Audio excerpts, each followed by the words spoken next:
I'm, well, we're in progress.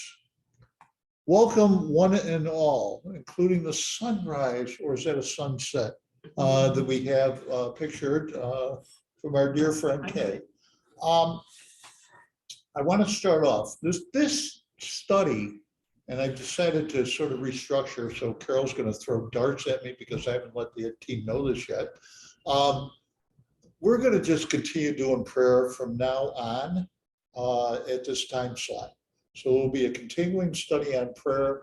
I will create, after we get done with our summer session, a prayer study button or tab and publish it so that people can come in and study prayer with us as we go along. And I frankly don't care if people start in the middle of things. Maybe they'll come up with a question that the rest of us haven't thought of, which will open it up for all of us. So mark on your calendars, weekly at 11 o'clock prayer study, and I'm just going to figure out how to continue to fill it in. It could be that soul book that you gave to me that I'm almost through, although I haven't looked at the videos yet. I'm not sure if I should have done it that way.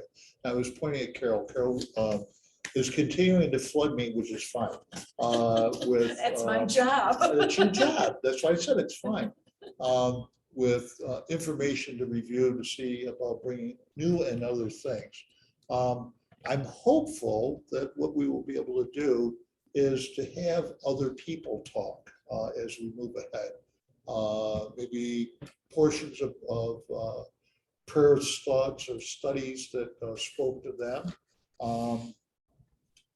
But you know, whatever. This is that's the seed that has been planted that I'm going to continue to run with. So, but because it is a continuation of prayer, I'd like to deal with something that it keeps coming up throughout our time together, and even with the prayer group that just met.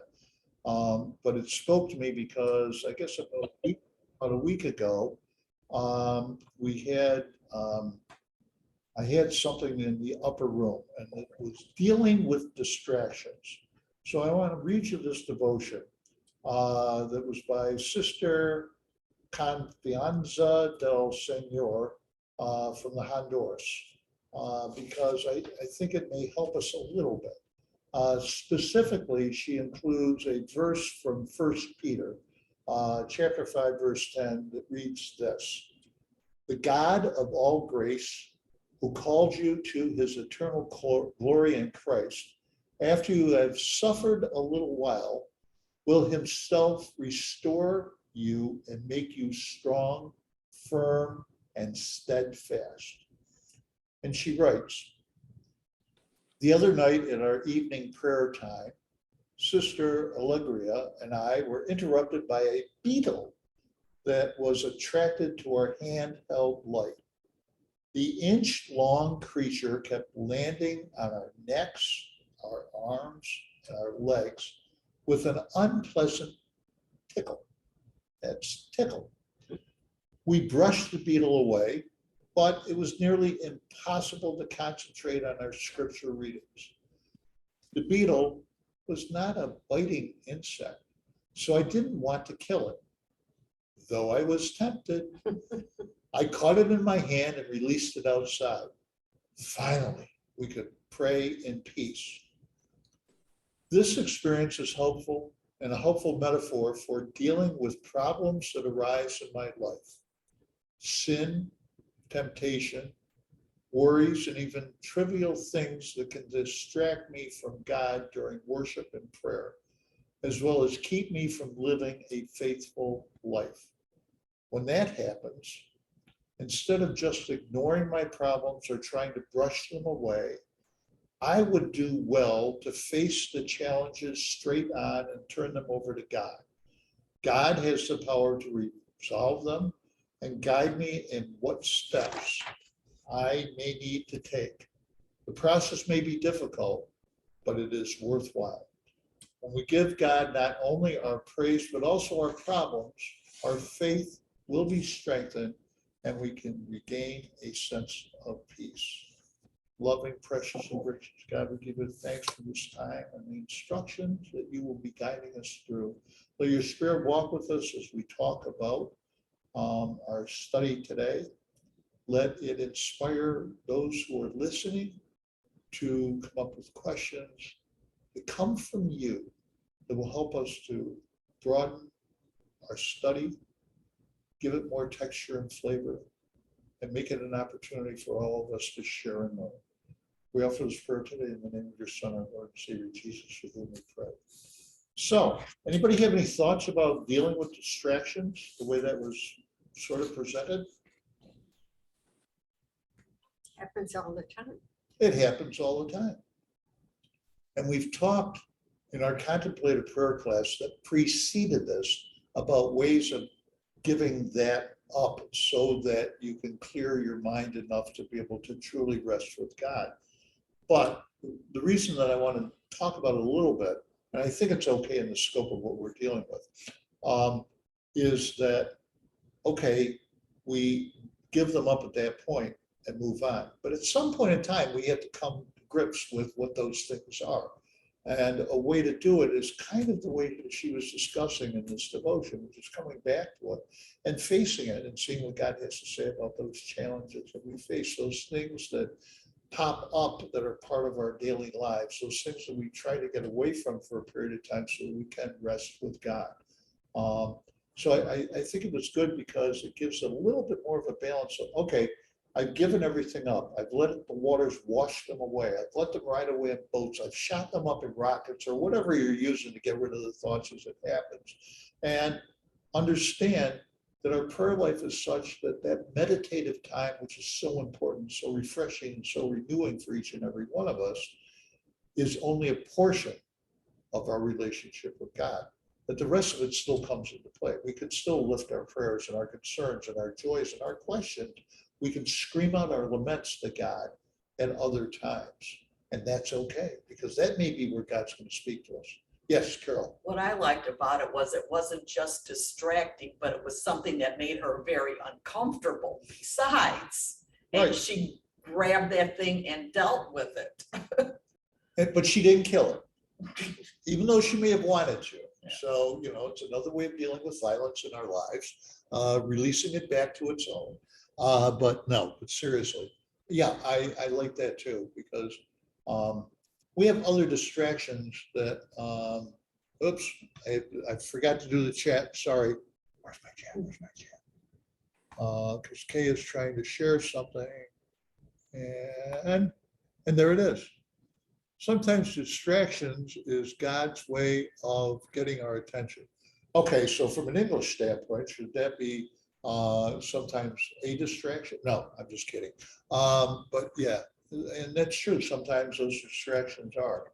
We need to recognize that. But as I said, Going back to what we started last week with the Buddhism and Christianity. Are we still doing that? oh yeah, Okay. yeah, we're gonna get there. The Buddhists, I believe, make wide use of meditation and secure themselves away from everything. And we are going to be getting specifically into that. That was another reason why I thought the distraction aspect of this was good. And one that I'm going to save for and if we ever do this again. But yeah, that is something that comes from that. Anyone else? Looks like you're all waiting to find out about Buddhism a little bit. So I asked you a couple things last week to reflect on. Did anybody spend any time doing that? And does anybody have anything they want to share, including Carol? I do my homework. I do my homework. Yeah, but you didn't have to share. She's got all kinds of notes. All right. Well, he asked us Carol's going to have the questions. floor for the next 25 minutes. No, I don't have that much, but where was one where you said, what stands in my way of achieving what I want to achieve? And mostly it's me. I mean, I know what I should do, but unless it's a have to do, like, I had to do the homework, so I did it. But if it was like, if you want to do the homework, well, I probably would have done it, but I might not have. But like, if I have to have something done, I get it done. But like, do I have to exercise? Do I have to eat right? It'd be a good idea, but I'm still here. My doctor says, okay, but you should, but I don't have to yet at that point. So I don't. We all vote that you have to, because we would like you to be a pain in our neck for a longer period of time. How's I that? kind of resemble that remark. Look at the two people at the bottom of the screen, Marissa and Louise. They understand what I'm saying. I love pains in the neck, and Ellen has started to come into that role as she reminds me to do things, and that's okay. That's a wonderful thing, because none of us are perfect, particularly the person who leads this class. And I pointed out just about every time that I open my mouth. So yeah, we have to face those things. And I think that's, you now spent some time in looking at yourself in a way that you might not have looked at. And I'm not going to tell you should or shouldn't do anything. I mean, I know what I'm supposed to do. Yeah, Do I? no. And if I were your doctor and I told you you had to, you probably still wouldn't do it, because you have that choice. Yeah. But I think we need to reflect on those things periodically. And maybe there is a life change or something else that God is pointing us towards, in order for us to be able maybe to witness to somebody else about those things that we've done and what's happened to us. Don't know. Anyone else have anything they want to share? Or Carol, do you have more? I'll let other people speak. I don't see anybody with a burning, oh, Marissa. She I have can to speak- make up. she can speak this week, so we're going to hear from her.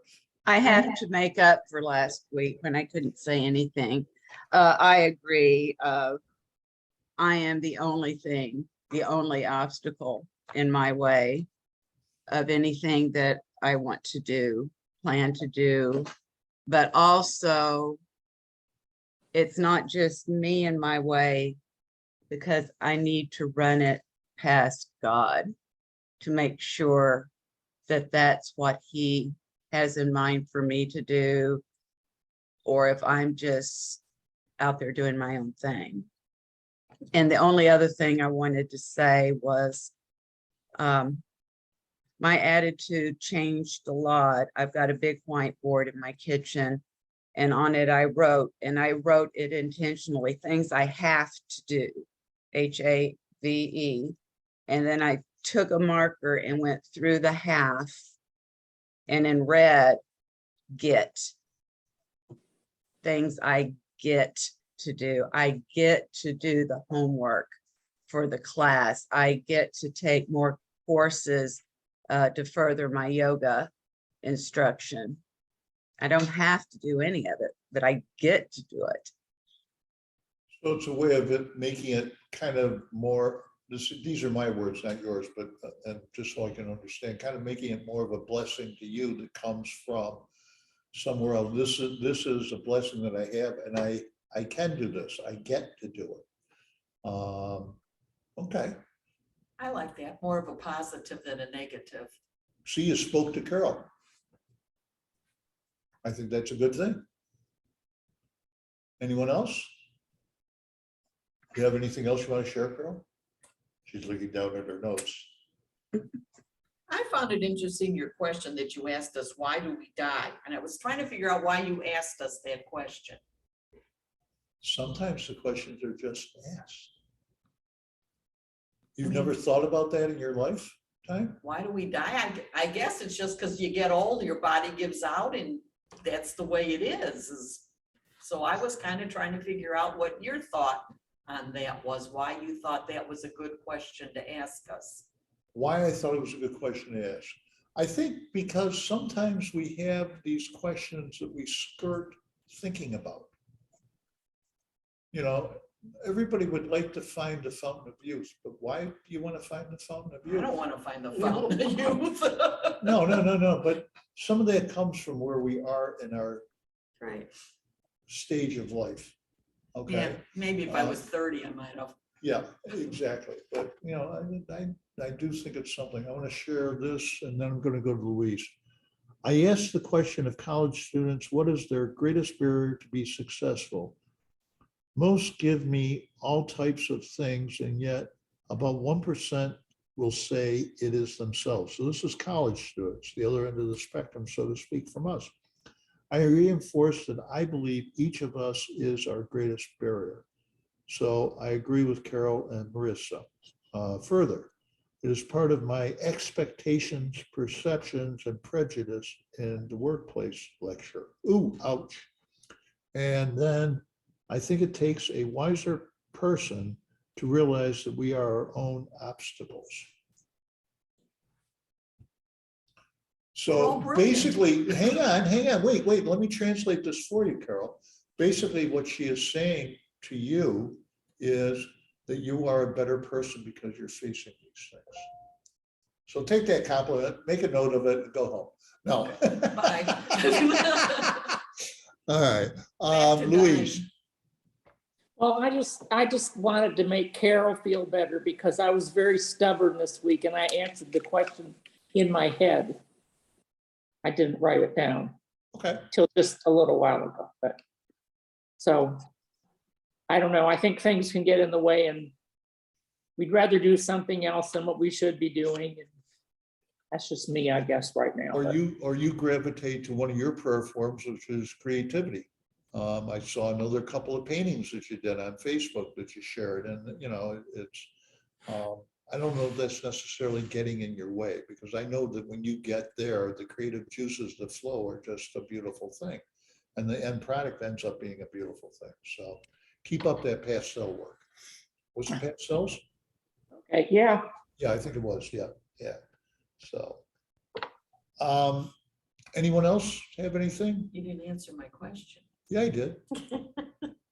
I don't recall the answer, but why'd you ask us that question? Just to- motivation to face the questions that we sometimes don't even want to or think about asking. So, When you have a family member die and you look at their, this family, the generation, right, and you're next. So I don't have any problem with being next. I don't want to leave here. you don't want to but I'm be not afraid to the go next in there. the chart Yeah. of the world, but next in line is an appropriate Next thing. in yeah. line. In the walk with. That's Yeah. Yeah, right. it's the progression of things. I'm, Yeah. I'm not a spring chicken anymore. I know where the end is, and Yeah, it's a lot that's right. sooner now than it was, 30 years ago. Yeah, So I will mean, say though, in working with people who, in praying with people who have health problems, it's almost easier to be in our position of not knowing when than to receive Yes. the death sentence that Yes. you only have a period of time Yeah. to live. Yeah. Because that's when I think it becomes difficult, or the fire of anxiety and depression is fueled by the quote unquote death sentence. and I think you also would start to look at your life backwards a lot more and think about things you did wrong and all of that kind of thing when you're looking mortality in the face, as Yeah. opposed to now it's kind of an ethereal thing out there, but it's not eminent. like I have to write a letter to my son. I have to do that. Yep, Um, and I understand. But that brings up a point. Often we hear, I don't know where it comes from, what part of the Bible, but if you love your life, you'll lose it. That funny guy Jesus said that. Yes. What does all that mean? Because I Basically- love my life. Okay, basically, you are going to lose this life, and you have to recognize that you're going to lose this life, but the life that you're moving toward with God, Mhm. that's the life that will be joyful, will be full of glory, will be a total blessing, and one that we can live in joy and happiness. So we have that hope. But if you hate your life, I mean, go on. Then with you've it. already, in theory, brought the kingdom of God here on earth at this point in time, and therefore you are one with God, and recognize that you are one with God and not truly of the world, of this world. I don't think they mean hate your life like you don't like No. it, that you're in these circumstances. I think they mean that you don't value your life, that you're willing to give it up for God, that you hate your life that way. Not that you'd hate being, poor and hungry or anything like that, not of your own circumstances. Louise, John, did you say last week that something to the effect that people are better off not knowing when their time is than knowing? Did you say that? Yes, if I didn't, I would agree with it anyway. yes. Yeah. Okay, I have to disagree with that in one personal experience. My husband, Rich, was diagnosed with the glioblastoma, which is a really bad brain tumor. And the doctor thought that he would have maybe a year and a half. So he was planning on bucket list stuff. We were doing that. Well, it turns out he only had 6 weeks. And I was wishing that we had known that at the beginning, because, and it's my brother too. My brother had colon cancer and died in 6 weeks from his diagnosis. And he faced it very bravely, but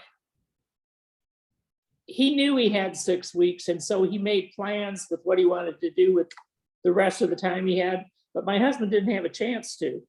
And I wish they had been, I don't know, maybe more honest with the statistics, so that he would have realized, I only have 6 weeks. We did get everybody there for him and everything.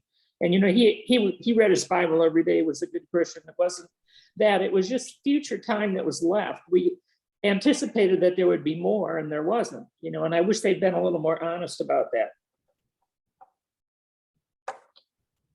That's all. I'm not gonna fence with you. I mean, the easy thing to say would only be the easy thing to say.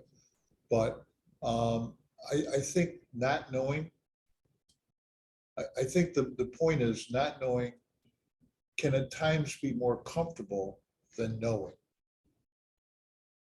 I can see that. When you know that you have X, whatever that X is, 6 weeks or 6 months or a year and a half. I don't know, I can walk out here and fall down and have a heart attack. I got no clue, and I'm okay with that.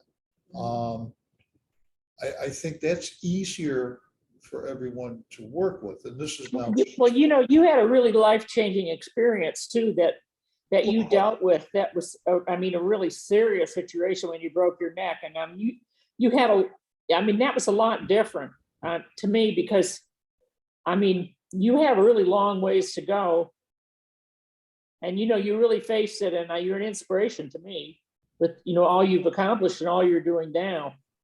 That's inspirational to me. Thank you. Anyone else? Okay, so what are the teachings of Buddha? Might as well find out what those are before we go into comparing and contrasting. So, basic principles. It's not necessary to believe in heaven or hell or to chant mantras to be a Buddhist. Okay? The aim of the Buddha was simply to show mankind how to live without turmoil and in harmony with all living creatures by following the middle way between the extremes of overindulgence and self-denial. Buddhism affords believers an oasis where they can regain equilibrium by following the middle way. Buddhism enables people to look at life anew and to stop blaming God, the universe, or others for their plight. They are the creators of their own worlds. Once they can grasp this great truth, life becomes a joyful journey. To this end, Siddhartha Gautama, or Buddha, introduced the Eightfold Path and the 10 precepts, as well as the 4 noble truths. While monks must practice all of the precepts, the lay Buddhist, if he is to be called Buddhist, is expected to follow the 5 main precepts. And we're going to go into each of these. This is the intro. Buddhist principles are based on the basic idea of cause and effect. also known in Eastern philosophy as karma. According to this law, every intention, thought, and action has a consequence that equals the energy invested in it. From good deeds come good results. Leading a disciplined life can ensure that suffering is kept at a minimum. Again, these are their beliefs. The calm mind that comes from a disciplined life leads down the path of spirituality to the goal of all human life, self-realization, or what the Buddhists call nirvana. And that's what nirvana is for them. It is complete self-realization. The Buddhist philosophy and way of life are laid out in the three jewels. They got jewels, they got precepts, they got truths, but in the three jewels, the Four Noble Truths and the Eightfold Path and the five precepts. What's that? Three? I never did this. 3, 7, 15. There are 20 things altogether. And once you know those, you're good to go. But no, seriously. The first three doctrines are pursued by those who either adopt a monastic life or are involved in a deep philosophical interpretation of Buddhism. So, what's all that mean? We are going to talk about first. Buddhist philosophy accepts the inevitability of disease, death, emotional pain in a human's life. Those were the three of the four sightings that we talked about last week that the Buddha had. Disease, death, and pain. Yes. He's got something up there. Oh, thank you. This fits with physics that for every action, there is an equal reaction. So there's a lot of science involved in Buddhism. Okay. And we'll see when we continue on with this that there's a lot of what is being said that goes with Christianity also. Okay. We just don't necessarily call them the same things, but that's the purpose of this course, to try to just open us up to these things. The cause of human suffering is attributed to the attachment to things that have shape and form from their perspective. I'm going to stop saying that. I'm telling you what the Buddhists think, okay? So understand that this is not preaching from the Gospel of John, all right? The antidote offered is simple. To cure suffering, free yourself from attachment. Practical ways to end suffering have been prescribed through the 8 pursuits, which are right speech, right action, right livelihood, right concentration, right view. Am I going too fast? Okay.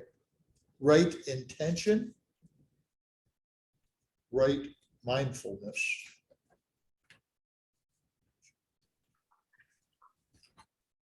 And right effort. And those are the 8 what? What did I tell you? The 8 pursuits. 8 pursuits, Okay.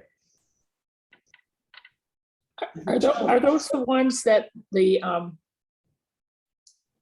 Buddhist, I guess they're not priests. I can't remember what you said, but are those the ones they have to believe?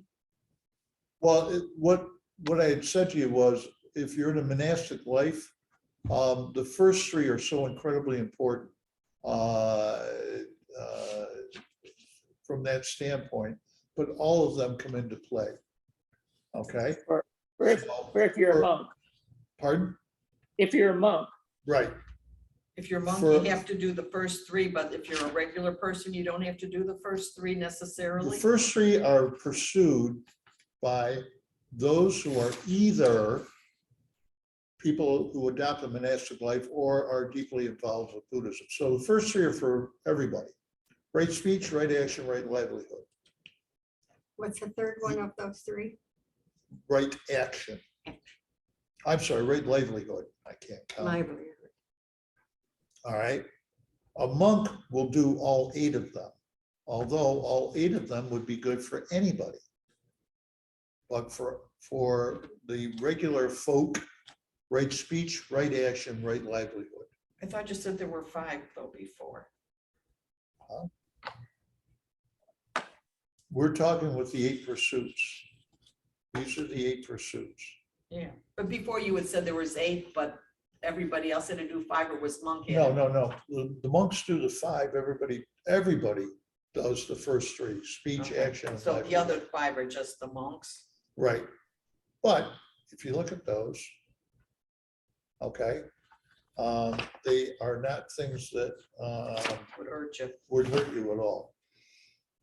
The Buddha presented his philosophy in 4 noble truths. 1, life is suffering.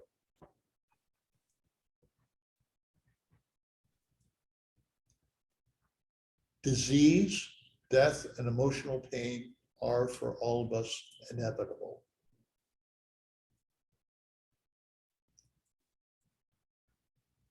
2, attachment causes suffering.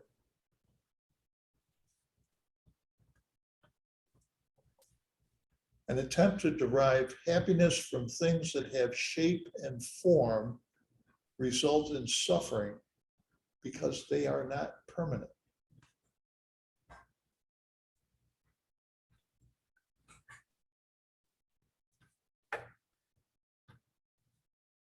Which leads to 3, from their perspective, to cure suffering, free yourself from attachment. The cause of suffering is attachment, so make attempts to free yourself from attachment.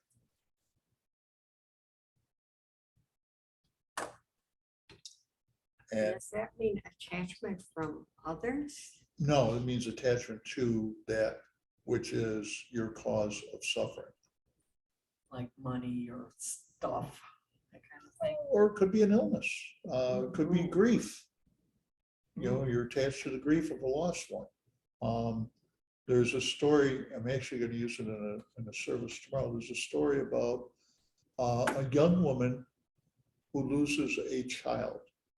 And she goes to the Buddha and she laments about the fact that all she can do is cry and cry and cry and cry, and that she can't let go. And so his cure for her was go out into the village and collect mustard seeds. The mustard seeds will be the key to providing a way of healing for you. But as you do this and you go around the village, only collect mustard seeds from those people who have not experienced loss through death in their families. Okay, so she went door to door in the village, only to find out what? She couldn't get any mustard She couldn't seeds. get any mustard seeds, and she went back to him and she said that. And she concluded from that it was okay to release her attachment to the son at that point in time and to allow him to move on to his next station for them, reincarnation, whatever that is. And then she could remember the joy that he brought to her through the life that he led. So she was able to let go of him, her attachment to him, okay, which helped her in her overall healing process to then look at, which is what the steps of grief, Stephen ministers at the bottom of the page here. It's one of the things that you're looking to do, just to come to a point where you can recognize, wow, I was so blessed to have 8 years with my infant baby, or I was so blessed to have in the funeral tomorrow, 98 years with mom. Okay, doesn't make the grief go that quickly. It just gives you that different perspective to let it go. You know, And I that guess you're not- frozen could be the topic of a bunch of sermons, but in part, we let it go. I think that's why support groups are so good. I agree. They're so necessary. Okay, so that got us to 3 and 4. The Eightfold Path will show you the way out of suffering. We're moving in there. The Buddha taught practical ways to end suffering through 8 pursuits. And those are the ones that we just covered, the 8 pursuits. Right speech, right action, right livelihood, right concentration, right view, right intention, right mindfulness, and right effort. Those are the ones that we just covered. So you needed to know where that fit in with the Four Noble Truths. The fourth noble truth is the Eightfold Path. You had them right there for us on the next page. Of course, I tried to do this for you, Carol. You asked me to do this. I did. Okay, so we're gonna go into them, so you'll have room for further notes, all right? The 5 precepts are what a lay Buddhist is expected to follow in day-to-day living, and they are these, okay? This is day-to-day living. 1, refrain from killing. This teaching is about being non-violent, to live peacefully and harmoniously with and respect all others. Living beings must not be killed. Key to this for them, approval of killing by others and participation in killing is also considered wrong. This precept about protecting lives and cultivating an innate kindness towards other beings. That's what they try to do. Since this teaching advocates nonviolence, it also urges people to be vegetarians. Okay. Now, for me, when I'm faced with someone who is so adamant about being a vegetarian, I do bring up, well, you're killing a plant, aren't you? It doesn't go anywhere, but it does make me smile, and it does get them to smile a little bit more about who they are and what they're doing. Don't hit me over the head with a vegetable. I like vegetables, I eat vegetables, I understand all of that, but from their perspective and understanding their perspective, which is what we're trying to do here to get an understanding, is the advocation of nonviolence also means being a vegetarian. Okay. 2, for all of you here, because this is important for you to hear, as opposed to H-E-R-E, H-E-A-R, please refrain from stealing. Oh, okay. This precept is about respecting other people's properties. So I think there's more levels of stealing in here than we, initially chuckle about. But respecting other people's properties and not taking it by stealing or by force. If something hasn't been given to you, then you have no right to it. Stealing not only applies to material goods, but also to time and effort. You should be responsible and not fritter away someone else's, for instance, an employer's time, or a friend's time, or a neighbor's time. This precept also urges people to be generous and kind and sympathetic, and something we need to hear in today's world, respectful to everyone. John, Yes. one thing that I learned a couple of years ago about the refrain from stealing, it goes so much deeper. If Ellen was telling me about a bad illness she had, I know just what you're talking about. I had the same thing in this, and I am stealing from her story, her person, and inserting it and making it about me. Right. One of So the things that you learn as a Stephen minister and also in providing pastoral care. So when I hear Louise say something about and your story, thank you, Louise, but there has to be ways that I share my story with other people without sharing my story. An example, to give you all kind of a concrete example, I go into a rehab setting, and some of you guys know this. I go into a rehab setting and I go up to somebody that I'm working with, and I hear them say the words, "I can't," I go ballistic, because can't is a way of preventing your healing and preventing you from getting better. The proper attitude is to have in a rehab setting is, I'm not able to do it today, but darn it, I'm going to try again tomorrow. Okay. I am welcomed in all the rehab settings around here, because I have screamed that out at the top of my lungs to try and make my point to people. So that's a way that I share my story. And I do it with the stick, so I intimidate people too. But no, but seriously. Whereas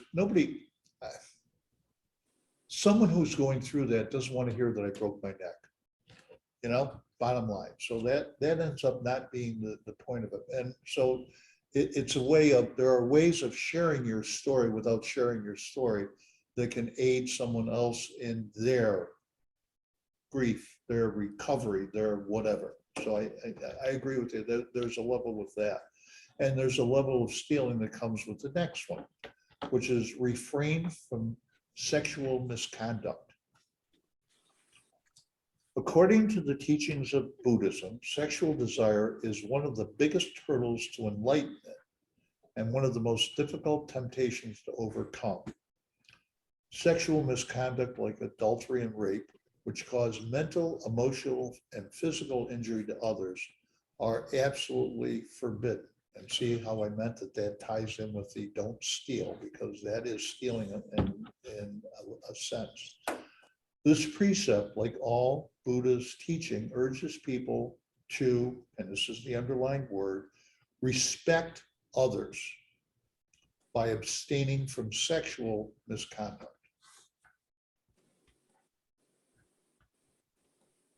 So as we're going through this, you can see that without a basis of a Christian belief and a Christian doctrine, these things don't sound that bad. No. Okay. Number 4, refrain from lying. Of course, this could go back to stealing too. Respecting the truth is one of the most important principles of Buddhism. Although I think we could put a line in there and say Christianity too, but we'll get to that later. Denying the truth is actually lying, which can create guilt, confusion, and disharmony. Buddhists are also asked to keep away from half-truths, exaggeration, or understatements, and instead work on being honest. Parenthetically, that's hard for ministers because we always like to bring a story to you and maybe even enhance it a little bit in order to make a point. I'm not sure where that falls within the scope of things, but Poetic license. yeah, well, and that's what we'll say, but it's really half truths if you think about it. So it's a question, I think, in a situation like that, maybe of the setup as opposed to anything else. But in any event, keep away from half-truths, exaggeration, or understatements, and work on being honest. It's believed that being completely honest with oneself and others will reduce disharmony and misunderstandings in the world. Louise. I have a question. How does marriage fit into Buddhism? Marriage, Yeah, it fits in. but I Not mean, necessarily for a monk. what's a marriage ceremony like? I mean, I'm thinking about number 3, you were talking about refrain from sexual misconduct. How does, I mean, what's a marriage ceremony like? Is it like a Christian marriage ceremony or? I could let our guest appearance. Timing is impeccable. Oh, timing is everything. Come on, get in here, get I was in gonna say, here. eyeglass, what's going What on? do you know? What do you know about Buddhist marriage ceremonies? This is Pastor John Mark. I for those have of not you- been to a Buddhist marriage ceremony. I've been to a Shinto one. Yep, me too. Like I think I have not been to a Buddhist, so I don't know a lot about them. I mean, all my studies in Buddhism are still back in, mostly in college for comparative religion major. And a lot of us respect that, but I can't tell you that. There is, Louise, there is a marriage ceremony, okay? And Mark, in the bottom of the screen, Marissa, raise your hand. Because you don't know Oh, hi, Marissa. Marissa. Marissa's gonna be doing the chair yoga. And Cool. Louise, raise your hand, is from West Virginia, and she is an associate member of the church. Cool. And in the sun is Kay, but we're recording this, so you'll have Oh, to see gotcha. her another time. That's cool. But yeah, She has such a bright personality. yeah. Oh, bad. I was literally just going to head and say hi, thanks for being here, but Well, it's good. Oh, and she waved at you. There was, Okay. yeah, there was a wave in the oh, air. okay. All right, well, Thank you. Have a wonderful class, enjoy. Thank you. Sorry, I didn't give you that. No, that was a good one. No, there is a marriage ceremony. Obviously, we don't know specifically. It's one of those where if you go through it, then you'll understand everything that's going on. I'm not sure that, for instance, and I don't mean to put words in his mouth, that he might understand a marriage ceremony of Jews, but I can tell you about that one because I've done it. I've been there. I tell you what I will do. I will look and see exactly what that involves. Marissa, Okay, I'm wondering if faithfulness is involved in Buddhism. let's continue on, Okay, okay? As I would far as say- I the would wedding say- ceremony, I would say go to YouTube. Yeah. oh, But faithfulness, I think, if you understand what's going on so far, that faithfulness does fit within. You aren't supposed to be stealing from another one. You aren't supposed to have a sexual misconduct. You aren't supposed to be in a lying situation. So faithfulness, as we understand it, I think is there. And then if you look at the history of Tibetan families, the Buddhists, it's family is an important portion of the structure all the way down through. So I would say that from my understanding versus my study, so to speak, that it is in fact an important thing. And we just have, Kay just put up, I don't know what it is. It's a bite-sized guide to something or other, but if you want to copy that off, let's see. Oh, it's the link to the Buddhist marriage somewhere, she says. Okay, I just took a picture of that so I can send the link out to everybody later. You don't have to record the entire, or go through the entire recording just to look for that. So, all right. So we got being completely honest with yourself and others is going to reduce disharmony and misunderstanding in the world. All right, next 5. Refrain from drugs and alcohol. That's why I like being a Christian. No, but seriously. Buddhism places a lot of importance on wisdom. Consuming intoxicants like alcohol and drugs can erode that wisdom, and these are also harmful to one's health. A state of intoxication increases the chances of committing crimes and wrongdoing. It's easier to commit evil deeds or injure others when people are drunk or drugged. It is believed that anyone who breaks this precept will actually be dishonoring all of the other precepts. This precept is about respecting one's mental health and not relinquishing control of one's mind. Meditation is important to become more aware and attentive, and only a calm mind can meditate. People who observe this precept will lead happy lives. These practical precepts can be practiced not only by Buddhists, but by anyone who wishes to lead a happy, simple, and honest life. Okay, so now we're going to move into, and we'll get as far as we can. No, okay. I'm going to give you the Eightfold Path, which is considered to be the jewels of Buddhism.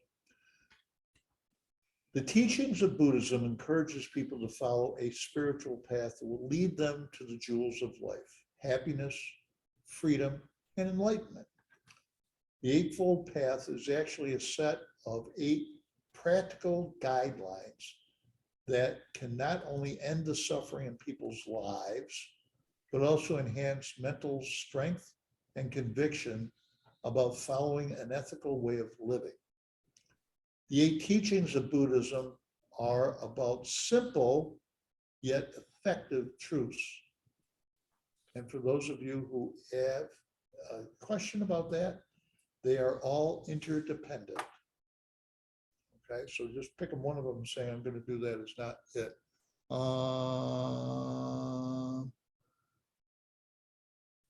On marriage, I'm sorry, in the chat. It's more of a social rather than a religious ceremony. And the first 4 precepts are similar to 7 of the Christian concept commandments. Yeah. We'll get to that in comparing and contrasting next week. Okay, Kay?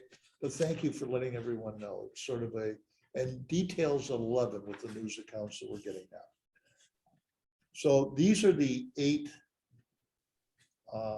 jewels. First one, right view. This is the first principle, and it teaches about the right way to see the world. Often, our view of the world is colored by our expectation, our hopes, and our fears, our filters, if you will. If we can keep these factors aside and see things as they are without bringing in our feelings, then that is the right view of the world.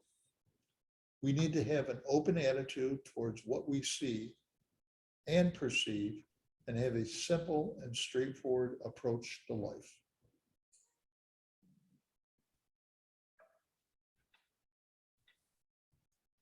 Next, right intention. According to this guideline, if we're able to let go of our judgments, our hopes, our fears, our expectations, then we can behave in a straightforward way instead of being manipulative. An absence of preconceived ideas will ensure that we can accept the reality of things as they are. This principle will follow naturally if we have right perception.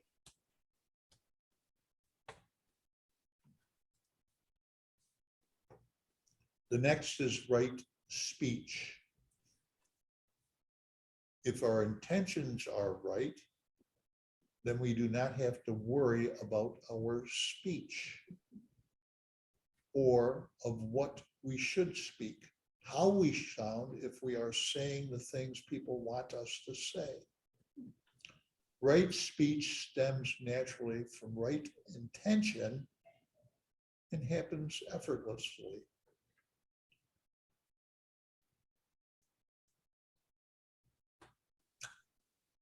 Next,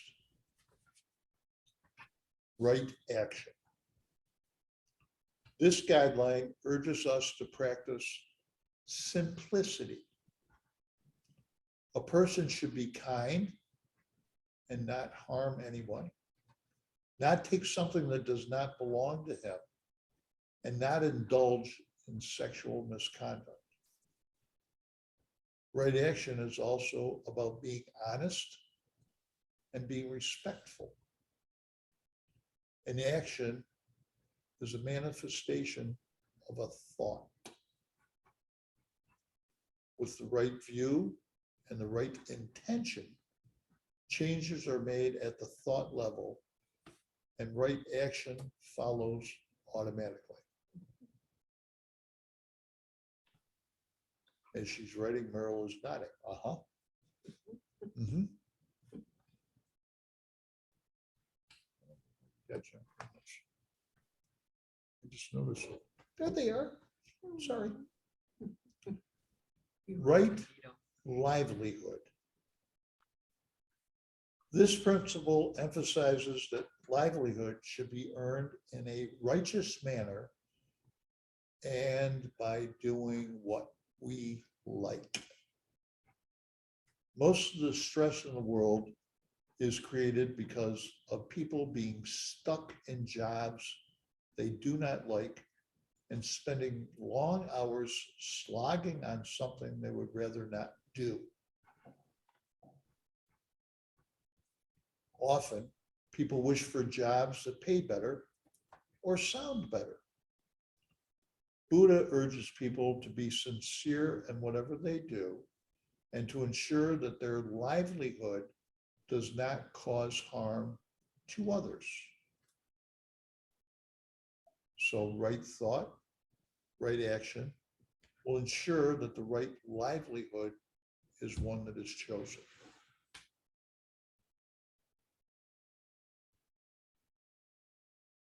Next, right effort. This guideline is about doing work without aggression or struggle. If we're able to see things as they are, have clear intentions and speech, then putting in the right effort to do what we have to do isn't difficult. Being aggressive or jealous or pushy or manipulative is ruled out by this principle. The right effort comes effortlessly with right livelihood.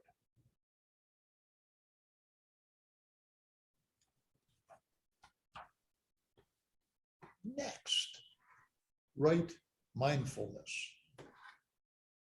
This guideline urges people to be mindful of every detail of the experiences they have.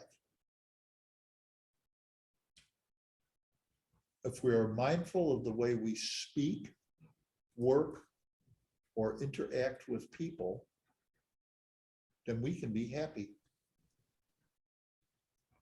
Right effort ensures a stress-free mind, in turn ensures optimum output in any work that the mind is applied to.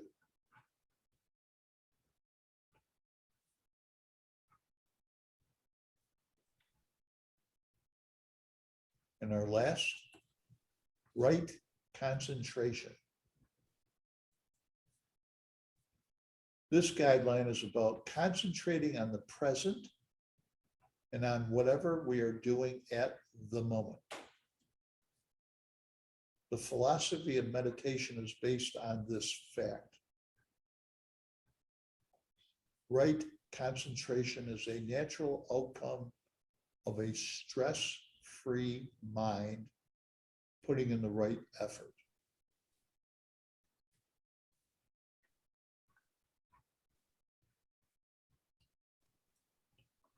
Homework. Think about all that. Pray about it. And have your questions prepared for next time about each and every one of those that you want to ask. And we'll try and deal with that. And then we're going to specifically next week move into Buddhism and Christianity. John, are you going to send out the notes from today like you did last week, please?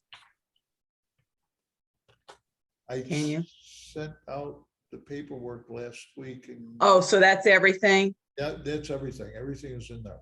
Okay. Forget, I didn't say a word. No, that's okay.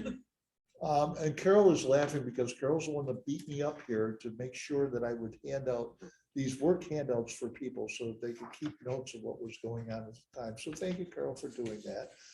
It's a pain in the neck for the instructor who tries to cut corners, but no. And that's why you get the big bucks. Marissa, you're being very mindful. And putting in the right effort. I'm trying. This is what I love about the group, you know? And you guys in the lower level are giving people an understanding that all of this is okay, because we can learn from this. You know, we kidded. That was a kidding joust between the three of you, and yet it's true. This And if is you a start- wonderful way to live. And you know Yeah. what? There's nothing in the Bible that says otherwise. I think it's a different way for us, and this is what I'm hoping from this. It's a different way for us to have conversations so that we have a better understanding of who we are as Christians and how we apply these things in our life that we don't think about. And that's why I think it's important to study other things to see where God has revealed to us the truths that should be evident to us from the Bible, but may not be. Because, and then you can fill in the because. A lot of it has to do with us individually. I often wonder in different cultures and all around the world, how much, if God would have had a part in this, you know, Okay, this is the gospel according to me, John, as opposed to John that we have as. God had a part in all of this. Yeah. Okay, in order for us to be able to have conversations with other people, God had a part in all of this. So the more that we can understand and recognize that there are similarities, that we are one, that we were all created by the same creator in that creator's image. That's all of us. Whether they necessarily believe that or not, from a Buddhist perspective and principle, that is the self-evident truth. And if we claim that as Christians and we say that everyone was created in God's image, I was, Carol was, and each and every one of you who are here, okay, then that's everyone. It didn't say just the 7 or 8 of you that are sitting in this room today. We all are. We have to recognize that connection with everyone there. Everyone who is alive has that spirit of Christ, that spirit of God within them. Whether they recognize it or not is not for us to right. But we know, and so in our way of living, in our way of interacting with people, in our way of developing relationships, if we can bring our thoughts to them, you know, I played golf yesterday morning with my Buddhist friend, and we had a conversation about all of this, okay? And it's like, okay, well, you know, we can talk about this and we can be here with us and we, you know, and I think in doing that, what we're doing is we're just making it easier for God to reach people. So we need to be, you know, you hear from the pulpit, from each one of the main 3 preachers here and from other people that you've had in the past. We are the hands and feet. How do we become the hands and feet? Not by going out and shooting somebody, okay? Not by hitting somebody over the head with, this is the only way to believe. We can believe that, but I don't necessarily think that you use that as the lead punch, okay? The lead punch is, let me give you a hug. Let me give you a third eye kiss. Know what that is? Yep, forehead to forehead.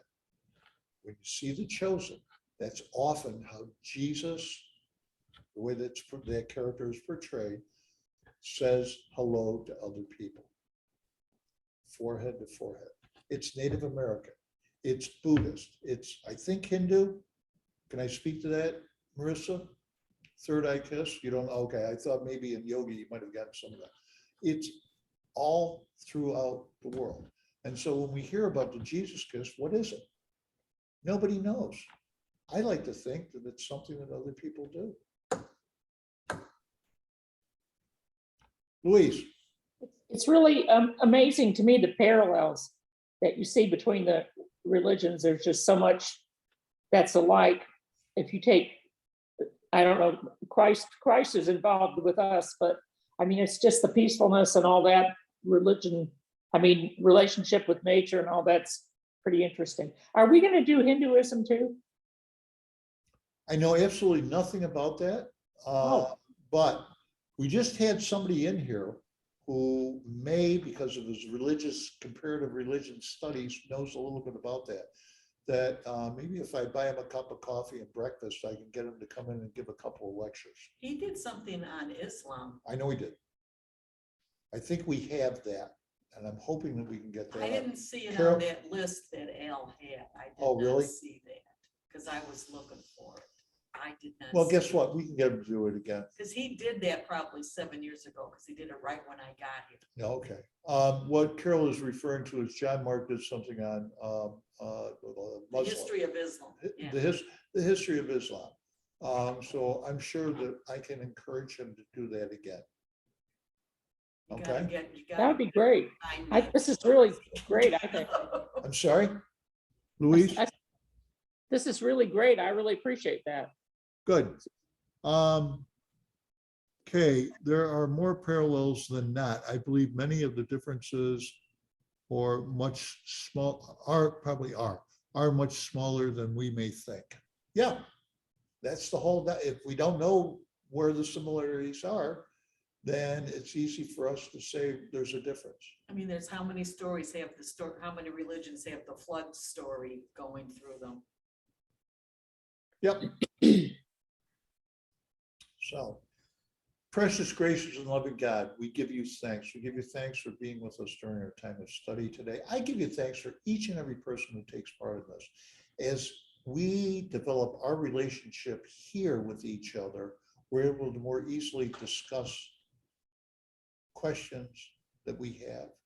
We're more easily able to share information that we have. And when we recognize that we are all one, because we are in you and you are in us, we can recognize that you are speaking to us in ways that we each can understand and that will further our learning, further our conversation, and further not only our love for you, but our love for each other as we love ourselves. We're called to do that as Christians, but I think we're called to do that as humans. That may be your most precious and gracious underlying universal truth for mankind at this time. Lord, we love you. We praise you. And again, we thank you for this time. And we offer this prayer in the name of your Son, our Lord and Savior, Jesus. Amen. Can you still do anything with DVDs on your? Can I still do things? My daughter many years ago gave us a whole series of Bible studies, Oh, okay, yeah. and they're on DVD. All right. I would like to bring them in and give them to you. Okay. Maybe it's something you can use at some point. All right. I'm more than happy to take a look at it. They may go ahead of some of Carol's thoughts. Head of line, Merle, that's okay. Thank you all. God bless and we'll see you next week. He's got Okay. more stuff to do, he's got time. Bye. Bye-bye. Okay. Thank you.